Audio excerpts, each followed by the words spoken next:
So previously I made this thing. Magnets here, ball sticks, pulls it away. Now at the moment there's nothing to pull it back up into place again. And also it pulls down a really long way.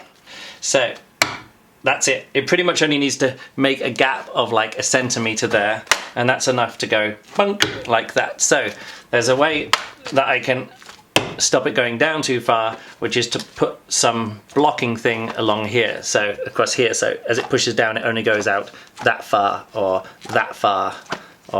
if the blocking thing is right in this corner it only goes down that much. If the blocking thing is here it'll go down quite a lot more, so I need to work out where the piece of wood will go along the back there, which is going to block it and stop it moving down. The other thing they need to do is go back up, because if it's down at this level and I throw a ball against it, actually the weight, the force of the ball is actually enough to push it back up. I think I'm going to work on the spring system first, and then I'll work on the blocker to stop it going down too far. One of the issues I had with the old version is that the piece of elastic, which when you push this down would spring it back up, was very, very short, just pretty much through the width of this. And so it was never really good enough, because actually what you want with a spring is you want a longer piece as possible, and then it can spread out a lot for a lot of action rather than just a little bit. What I can do though is if I put the little pulley on here like this, maybe something like this, the direction that the spring is being pulled is back up towards the pulley, but all the tensioning can be on top. And the tensioning on top means that it doesn't need to be tuned as much, because I can just have a really long big spring here, which is constantly in tension a bit, and then when you pull it down it gets a bit more in tension and then goes back into the same amount of tension again. And having a long distance here is going to make a huge amount of difference to how well this can work and how little tuning it will need.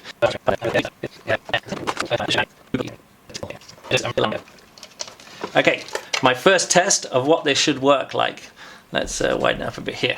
So I pull this down and it springs up. I pull it down and it springs up. Actually, that is already really stretched out a lot. That's good.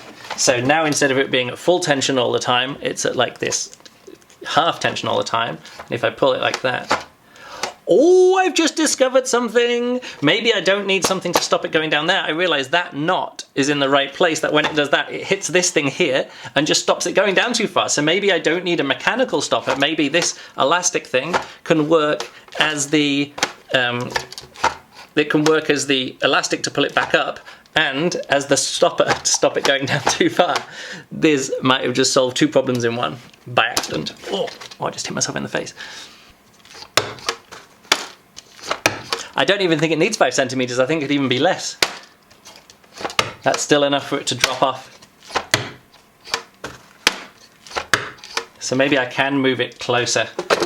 Don't remember what the target was. It was 25 centimeter from here to there, which means the pivot point would come in from 20. I could move the pivot point up there, but then I'd need 20. The pivot would be 25, and then the full width would be 26. I might give that a go. The original one is much wider than that. It's actually not just 52 centimeters, it's 72 centimeters, which gives me 20 centimeters wider. So who knows? But again, it was a lower priority to fit this on the case. It was more of a priority to fit it in the case. So if I make it smaller, it'll fit in the case, and it can go on a wider mount if needed. Otherwise, well, let's give it a go. So what I've just done, not on the camera because it was transferring video files, is I've made this thing here. I said before about the maximum width. I've actually made it so it's a maximum width of 25 centimeters. It's a 24 centimeter pivot point, and it actually works fine. I've adjusted these things inside as well, which means that now this can come up, stick, pop down, falls off. And it doesn't matter where it sticks on, that 5 centimeter pull length, or it's actually only 3.5 centimeter pull length now, works really well. So the reason I've done that is because I decided I definitely wanted to make a one piece section at the top I thought I'll make 2 pieces and then I'll mount them onto something individually. Turns out I think it's going to work perfectly well. It's going to be quite narrow, but my juggling case, which is going to fit into, is also quite narrow. So here's the idea, is that if this is 50 centimeters across, it can just slot in. It will be quite narrow above here, like this, but I think that's going to be fine. The uprights either side will attach to the side of the case, either at the front or in the middle or at the back. I'm not quite entirely sure where this is going to go. Now, the cool thing about this case is it's quite low down. The reason it's low down is that I designed this and built this case to be able to have a roller bowler on top. Once I fell off the roller bowler and fell quite a long way, and I was like, I need shorter legs here, so I'm not quite as nervous up on top of the roller bowler. So here's the thing, this is going to be here, and then there used to be these hand paddles, which would be quite big and taking up a lot of space when this was sitting on a table. These big things. I don't need this much bulk, I don't need them to be this chunky. These were built as foot pedals, so I needed to be able to press them with a foot without looking at them.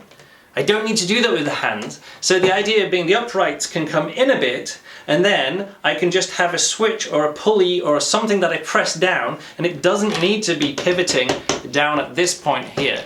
It can, I don't know, pivot from the inside here. The idea being then, that this will be at whatever height I want it to be, say about there, and attached to the side here, let's say an upright. The cool thing then is that I can, if the pivot is up here, I can still then open the case.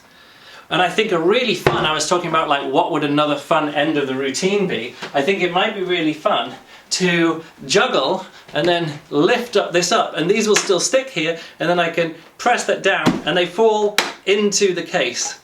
And I think that's really good, and I can end it just by closing this down. So what I need to do is make the other side of this, make this into a single section, which I can pop in and out here. It's already way lighter and easier than a massive big chunky thing. I mean, look at the size difference. This is what I had, and now this is what's going to be, of course, in 2 halves. So yeah, really happy with this. I'm going to mount this. It's going to be quite narrow to juggle in. The space that I'm going to have is going to be quite narrow.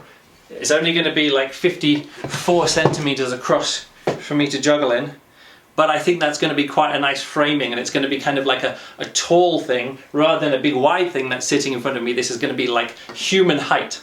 And I'll make it so it can fit through doors. Not with wood though, it'll probably be with extruded aluminium in the end. Anyway, really happy with that.